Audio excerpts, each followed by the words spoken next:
What makes Frank a liar? He made you work hard. The real shit deal is that everyone thinks it's easy because we make it look easy. No, he was harder on me than anybody else. Oh, what makes you so special? I'm his nephew. Why did he never mention you? You'd have to ask him. We didn't part on the best of terms. So he cut you out completely? No, we finally blew up at each other. I never called him, he never called me. We lost touch for many years. There used to be pictures of us all throughout this house.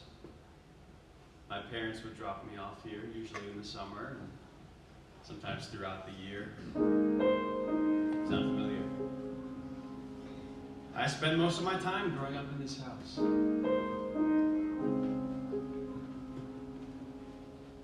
I would fly every year, feeling wild and free. I would run into his arms. This was my place to be. We'd play games I would lose, but I didn't care. That was our time, that time we agreed, that time we were a pair. And now there's things I left unsaid I'd finally like to say. If we had a little more time, a little more space, a little more room to grow, still there are things I'd like to know.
talk